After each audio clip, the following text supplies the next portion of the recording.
Okay, hi everyone. Welcome to this episode of the IFoEC Focus series. Today I'm here with Sébastien Breack, aka YaLEN, assistant coach at Impunity Esports. I'm delighted that YaLEN, you can join us today. We have Yeah. a sort of personal, professional history in that we were together for 2 splits over at Singularity. I've seen up close and personal how dedicated you are to your work, to your role, and I'm delighted to get to explore more about what you do in the episode today. So thanks for joining us. Yeah, thank you for inviting me. I'm very glad to be here. Fantastic. Okay, so let's get into it. First question: who are you, and what is your role in esports? Well, as you stated, my name is Sébastien Breack, aka YaLEN. I've been in esports for like 2 years now. Mostly, I started off as an analyst, mostly I would say, and then I've been like transitioning slowly into the coaching role because I feel more comfortable in it, or I feel like there's more to do. But I like both roles a lot, and so yeah, I'm basically you could say like a strategic coach or like a role coach, in that I'm not the head coach, but I take other responsibilities to supplement him. And the analyst part, that is actually obviously preparing the matches, taking part, getting all the scrims data, going into the statistical side of league, all of this. Brilliant. No doubt, a lot of work because there's almost 2 roles in there, I Yeah, guess. pretty much. Um, They are very complementary, so. yeah, no, definitely. I mean, I know how dedicated you are to this. How did you get into your current role as a coach? My current role in Impunity, so it's actually very interesting on that front, because the first part is that I got through an application, which is basically something that Impunity themselves hosted. And I got selected through that. But also, what even got me to apply to the application in the first place is that I've kept contacts, or like I always keep contact with a lot of people and a lot of colleagues all around the world, to discuss ideas, to make sure I have the right approach to the game, or just to even sometimes get to talk about, to see other things, see well how they're doing it there, and all of these things. It just culminated into pretty much applying there, because I knew the head coach, and he told me, well, I actually think you're good, so you should apply, because I would not I would not have done it otherwise, because it's obviously Impunity Esports is in the BCS, which is now the new LMS, which is a very like big region, at least for me, symbolically. So I would have probably not have applied like for the LMS straight up by myself. But Yeah, the fact that that I knew pretty much like where I was getting into, it gave me a lot of confidence to say, well, actually I could try it, and I got selected. So yeah, yeah. there we go. Well, yeah, congratulations again.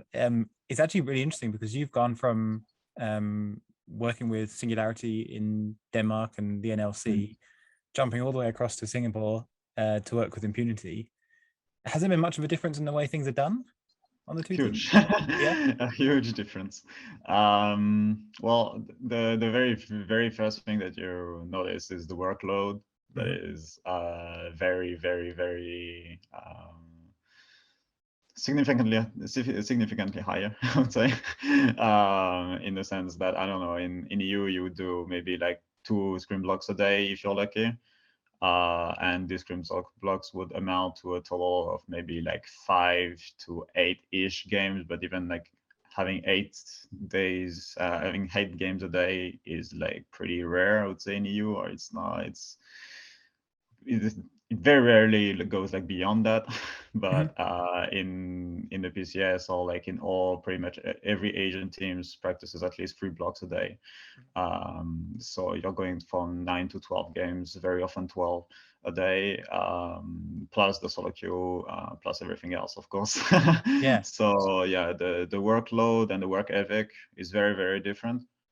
And also, like, in EU you have like some traditions, right? Like the last game of the Screen Blocks is a happy game, as we say. We are trying a little bit more things. We're being a bit more relaxed. Interesting. Well, not there, not there.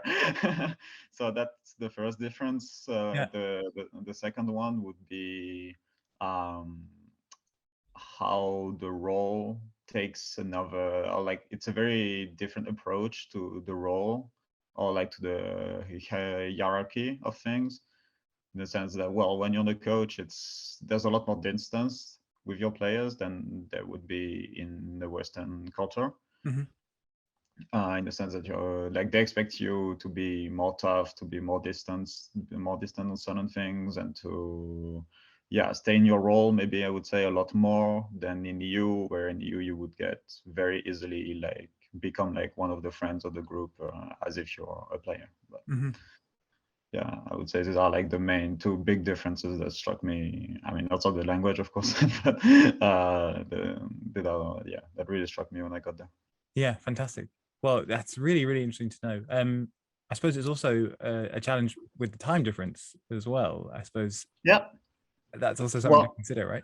Well, funnily enough, the time difference was actually really good for me Okay. because it makes me work in the morning mostly, Mhm.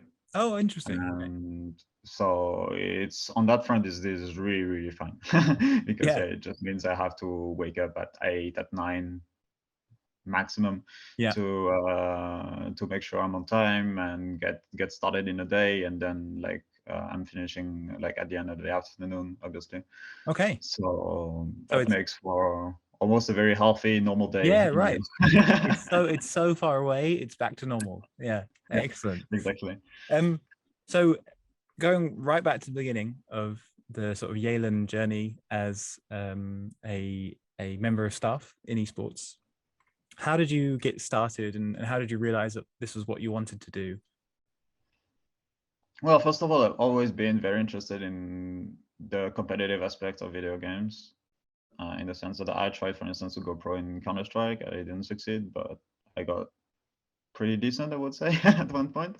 And then it came to the same thing as well in League, where obviously I wasn't as good, but I was still like very interested in the scene and in everything that was happening. And eventually, I had a group of friends that were attending a tournament in the UK, but since I'm French, I was not like allowed to actually join the tournament. So I said, well, I'm going to help the team one way or the other. So I actually became their coach.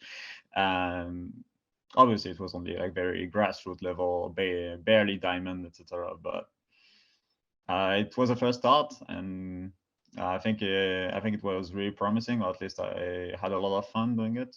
Mm-hmm. And yeah, I just kept on going after that, because I was like, well, like the more I got into the role, the more I started to like actually appreciate it a lot more Mm-hmm. than playing. And yeah, it just was the start of the journey. Excellent. And how did the team do? Was it a success? Uh You could say, yeah, you could say so. I mean, we did decent, but I think mostly it was the fact that they got to like respect like my opinion, Mm-hmm. or like that they got to follow like the things that I wanted them to follow, or that I like became pretty much like a member of the team and member of like their dynamic. That Mm-hmm. was a success to me, more than the results in themselves, Yeah. because it was obviously like it was not that serious of a tournament. Yeah. But a formative moment, like it helped you Mm. understand the Yeah, role, exactly. and that you wanted to do that. Cool. Yes, and have the first really good moments, and also have like the first really tough ones Yeah. to like navigate through, and realize that even when it gets tough, you still like what you're doing. Excellent. Yeah, I love it. So now fast forward, and now we're over in Singapore. What does a typical day in your coaching role look like? I know you said there's a lot of scrim hours there. Yep, What's your role in that, and also outside of the game, the prep you have to do, of and course. Yeah, I mean, a lot of scrimmages, of course, but I mean, it starts before, right? Because obviously the players are supposed to show up 15 minutes before. You're supposed to be already going for like 30 minutes, 45 minutes before, because it's all about, well, setting a course for the team overall, for like a month, for a few weeks, etc. Saying, okay, we're going to at least make sure that we're pretty good at this, trying to develop that aspect of the game, etc., etc. And then you just use every day, every scrim as a way to get there, basically. Mhm. So it's a little bit of that, right? Always keeping track of like the planning of like where you are exactly in your objectives and what you need to do to get closer to them on the day, and also always like preparing for opponents a little bit, like always like I don't know, usually I would like watch a VOD of one of the teams we would play in the week, like right before scrim, just so I'm like, okay, like the like organically I can see, okay, they're doing pretty good at this, so I'm going to be like, okay, like can my team actually beat them on that front, Mhm. looking at the games. So yeah, then we would just go in the games, play them, obviously, review them. Most of the times, like we just take like 15 to 20 minutes after each games to discuss everything that happened, Mhm. sometimes more. And yeah, we do basically the three scrim blocks, and at the end of the blocks, just discuss everything that went through, and then everyone is back to solo queue. And while everyone is back to solo queue, I go back to my own notes, or like the coaching staff notes, and saying, okay, well, how was the day, and like did we get closer to our objectives, and Mhm. what should be the plan for tomorrow, etc. It's a very day-to-day basis, and always with like keeping in mind, okay, like this week we're playing X opponent, we're playing these guys, okay, what are they good at, etc. Okay. You mentioned you check your notes. So all the way through the scrims, you're keeping notes and you're looking out for instances or examples of gameplay that is maybe not in Yeah. line with how you want to play, or things that went well, and are you going to feed them back to the Mhm. coach? The coach. Yeah, I mean, it fits to into like both aspects of what I do, right? Like both the coaches part and the analyst part, right? Because a typical analyst would just basically keep the stats and like the data of every game, right? Saying, okay, well, the draft looked like this. I don't know, at 15 minutes, we were ahead in bot lane, we were falling behind in side lanes, blah, blah, Mhm. blah. Right. Make sure that you have all of the data available and trying to like make use of that data. That's what the analyst will do. And while I get to also be more of that because I'm directly in the reviews as well. I'm doing the drafts, and yeah, obviously I take notes. I mean, the way that I always worked is a way that's very like horizontal with the head coach, in the sense that at least in the way we do drafts or approach reviews, or like the objectives that we have, it's always like we just discuss it as equal pretty much, even Mhm. if obviously the head coach like has the final say in the end. But yeah, it's in the like in the very daily life, day to day, we are like pretty much equals, and I just do all of the analyst part on the side. Mhm. Yeah, double work. I'm not surprised. It just maybe a bit of an odd question, I suppose, but like, how do you how do you learn to do this? Like, is this just a case of watching as many games as possible and studying what successful teams do, or is there another way of looking at league and learning about how to analyze the game? um well, yeah, yeah, I'll answer like in both ways, right? Right, the coaching part and the analyst part, Mhm. because again, like I'd say it's like two different skill sets to an Mhm. extent. I would say that the coaching part, well, I got very lucky because I got to work with very, very good coaches, all like people that I respect a lot. So I got to learn a lot from them. And I mean, it's not just the coaches, right? That can have very interesting inputs in reviews and whatnot. It can be also the players, right? So overall, yeah, I think I just learned a lot from watching others. Yeah. And yeah, also like developing like my own takes on the game, mostly by watching a lot of reviews from other people. Obviously not of my teams, right? But like of the main regions, the LPL, the LEC, the LCK, right? Mhm. People just reviewing the game, saying, okay, like they should do this, they should do this, blah, blah, blah. And if you make sure that you're watching, I don't know, like 4 to 5 different people regularly, well, you get to see, like, obviously you won't agree with everyone. So that's also a good way to like start saying, okay, well, that's how I view things. Mhm. And yeah, you can start like building your own way of looking at the game by pretty much like absorbing like what the others are saying pretty much. Yeah. And yeah, finding your own way through all this. Yeah. Then the actual like act of not only like knowing things but also like saying them and giving them back, etc. It's well, it comes with doing, right? Like the more you do it, the more like the better you get, pretty much. Yeah, absolutely. And it sounds like you're doing it a lot. Yeah, out in the PCS. So next question, what do you enjoy most about your role? What do I enjoy most? I think that's a good question. I think the most part, what I like the most is really if I see, I don't know, something that's gating a player or a person in like how they can in their development, basically in getting the best out of themselves. I think like it happens a lot. Like you can have players that can be pretty good, right? But it's like they're not necessarily like insane. They're not necessarily like at the 100% at the peak of what they could be.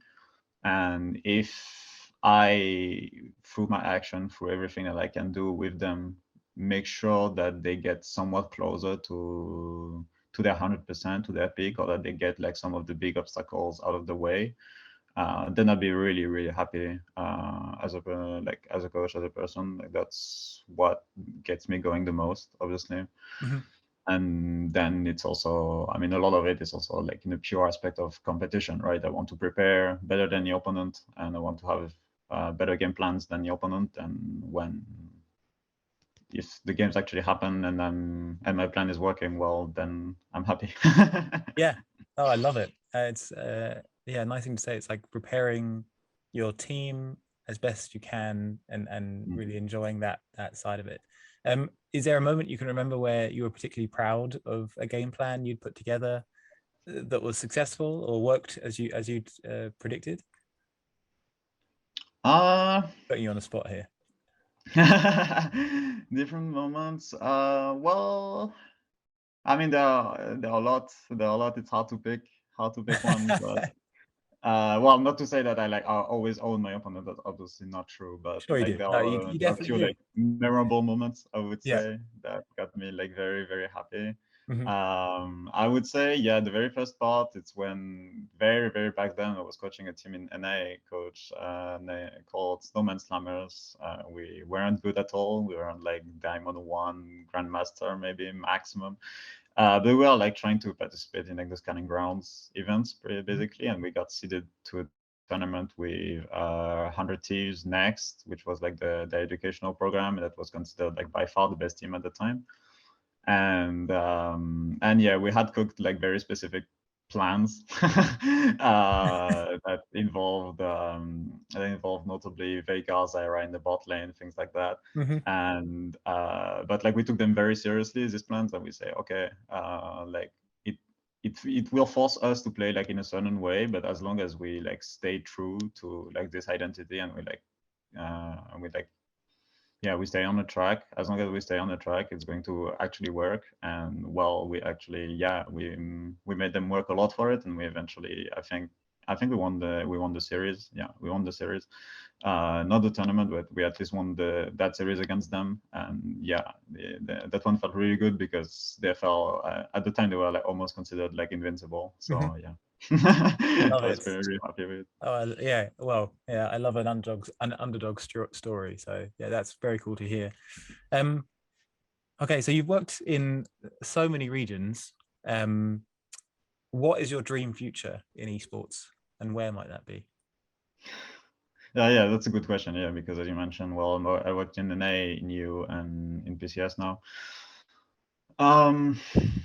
I think my dream would be to at least go to the World Championship and have a decent showing there. I think obviously like this season it has lost a little bit of its like glow, right? Because it's in Reykjavik and it's a little bit like very obviously very unfortunate circumstances, right? But I always dreamed to like go to Shanghai or whatever and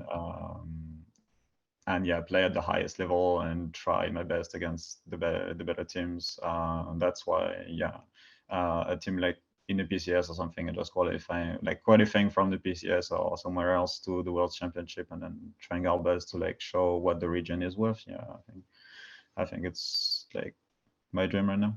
Yeah, I love that. I can definitely picture you. I mean, you're wearing the suit for it, so you can definitely be on stage looking the part. So I'm sure it will happen. Okay, then final question.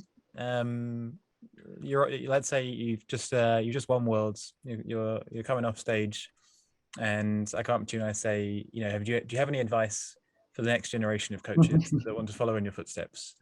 What advice do you have for them? Well, I hope you do get to ask me that question, but yeah. Already you're a success in my eyes. So what advice do you have? I think the main thing that I would say, I mean, there's a lot to say actually, but obviously it's only one question to keep it very short, right? I would say be proactive. Mostly be proactive because the more you get out there, the more you just like try to ask people like I really like myself, I couldn't believe like the bonds I got to make with people that are like supposed that I would never thought I would be able to like actually reach, right? In terms of like, well, like explain me the game, talk to me about like why you do certain stuff, etc. Right? Like people that are working obviously like at the highest level in Fnatic, in T1, in whatever. Even people like this, they can actually be reached, and you can actually learn a lot from them too. So I'm not saying to necessarily like go and DM literally everyone right now, but yeah. Be proactive with the people that are higher, quote unquote, than you, but also make sure to like talk a lot with like the colleagues, technically, or the people that are like in other scenes that are trying to be good as well, etc. Because as I mentioned, right, it's what helped me a lot for Impunity, and it's something that I mean, it brings like really countless things to be able to like always have the different ideas and make sure that you're like open-minded pretty much about everything. So yeah, I think being proactive is very important. Yeah. Especially because, well, like no opportunities will be like just given to you in this industry, right? Like you have to get out there and you have to like accept that you're going to get rejected. I don't know, like 10 times, 12 times, just to say, but if you get in if you get rejected 10 times and then you get something that's really good, well, in the end it doesn't matter, right? It's all about trying. And even if you got rejected, well, you never know, right? Someone could say, well, like, yes, I didn't take him, but I don't know, like his profile was still pretty interesting, and you never know, right? Maybe in another context, that same person remembers you and says, well, okay, yeah, let's give you a trial, right? So yeah. Get out there. Get out there. Yeah, put your name out there and be patient, I suppose, as well. Like yeah. I mean, that's the thing with like this industry and this whole, especially if you have that dream of like going to worlds or like chasing like the highest level of competition, right? Not everyone sees things that way, but a lot of people do. And for these people, well, you're going to get like into a lot of obstacles, like you're going to take a lot of hits, sometimes in a deserved way, and a lot of times in non-deserved way, but like you still have to go through it. And like accept that, yeah, sometimes it's going to be tough, sometimes you're going to have to make sacrifices, but as long as you always like remember like why you're doing it, and you like stay true to like what makes you have fun really in all of this, then it's going to be fun. But yeah, like you have to be ready to an extent to like expect things that like you can have the really good things without also like some bad things happening. So yeah, don't be like don't give up if it gets a little bit tough at one point, because like I see it even myself, like I was close to like giving up before I joined Singularity, and well, the rest is history. You know, like we had a very, very good year in Singularity, and then I even got to BCS after, which is like by far like the highest point of my career. So yeah, excellent, and well deserved too, man. Yeah, it's been great to see your sort of career taking the next leap. So yeah, looking forward to seeing where you go from here.